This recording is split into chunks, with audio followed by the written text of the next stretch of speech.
The Lord be with you.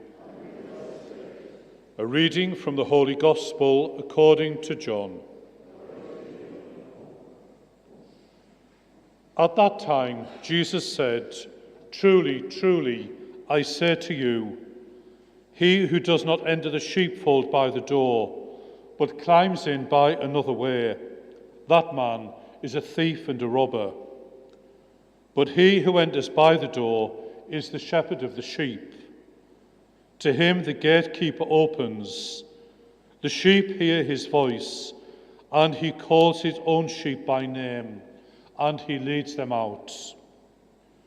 When he has brought out all of his own, he goes before them, and the sheep follow him, for they know his voice. A stranger they will not follow, but they will flee from him, for they do not know the voice of a stranger." This figure of speech Jesus used with them, but they did not understand what he was saying to them. So Jesus again said to them, "Truly, truly, I say to you, I am the door of the sheep. All who came before me are thieves and robbers, but the sheep did not listen to them. I am the door. If anyone enters by me, he will be saved, and will go in and out and find safe pasture. The thief comes only to steal, to kill, and destroy. But I have come that you may have life, and have it abundantly." The Gospel of the Lord.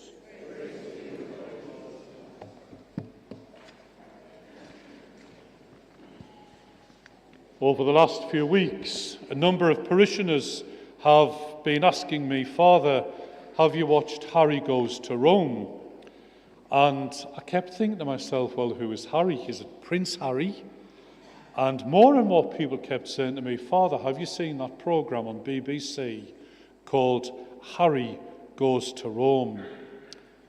And people told me it's Harry from The Traitors. Well, I must be the only person in the world who didn't watch Traitors, but everybody seems to know Harry from The Traitors. I think his full name is Harry Clarke. So anyway, I thought the other night, I must sit down, go to the iPlayer, and watch this programme, Harry Goes to Rome. And I thoroughly enjoyed it. I thought it was a very, very good programme. Harry, this young lad who apparently won Traitors, goes to Rome with his mother. And he goes to Rome for two things. He just wants to meet Pope Leo. And secondly, or more importantly, he says in the film, "I'm going to Rome because I want to feel closer to God."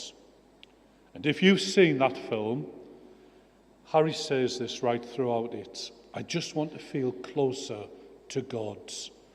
And in Rome, we're shown Harry visiting all of the basilicas, all of the shrines, but he keeps saying, "I don't feel any closer to God." And then he meets a religious sister, a very nice, gentle religious nun, and she listens very carefully to his story. He's had some ups and downs in his life. And she says, "Harry, it's no good looking at all of these basilicas to find your answers." She says, "The answer is in here." And she said, "My advice is go to reconciliation, go to confession." She recommends a priest. And Harry does just that. And he's shown in the film coming out of the confessional and praying before the tabernacle. And I wrote down what Harry said. He said, "I had to listen to the voice of the Lord in the depth of my soul." And I think that was a very beautiful thing for a young person to say, that I want to feel closer to God, and my search for him ended in here, in the very depth of my soul.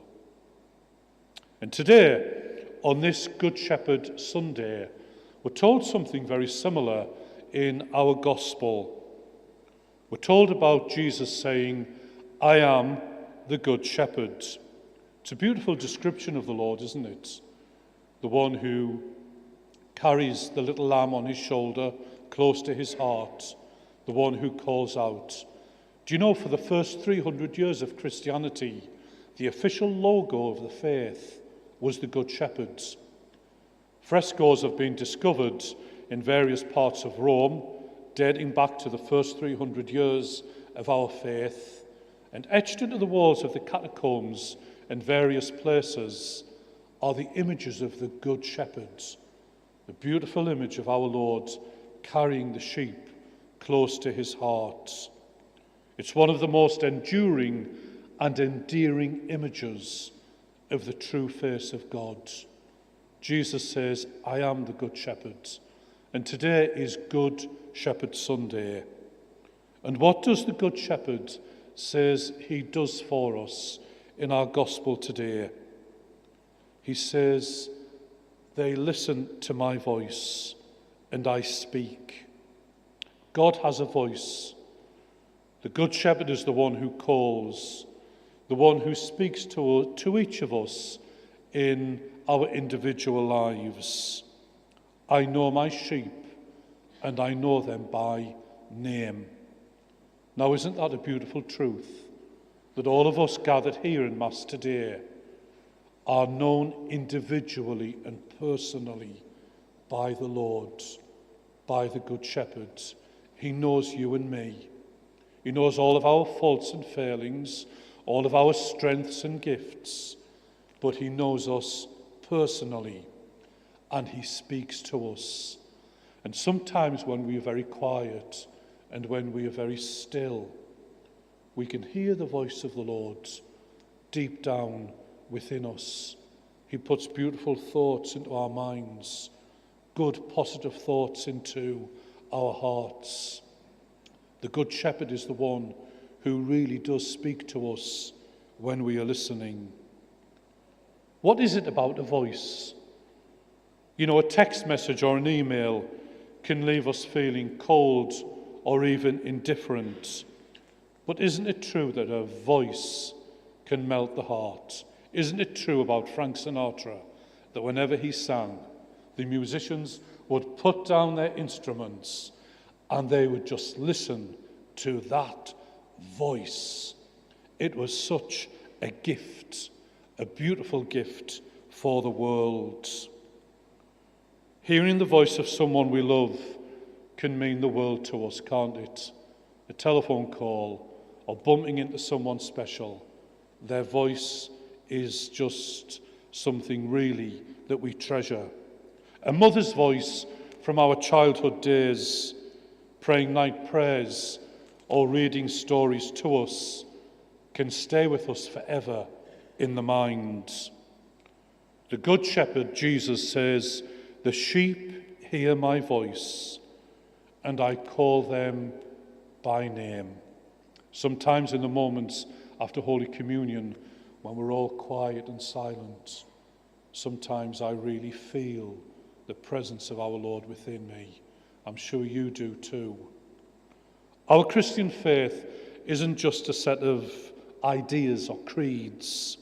It's a relationship with a person, the person of Jesus of Nazareth, who said, I am the Good Shepherd, and he has a voice. Christianity began with Jesus speaking and teaching.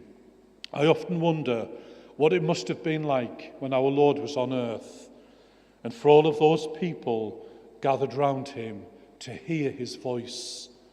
That must have been so special, so majestic to hear the voice of the living God.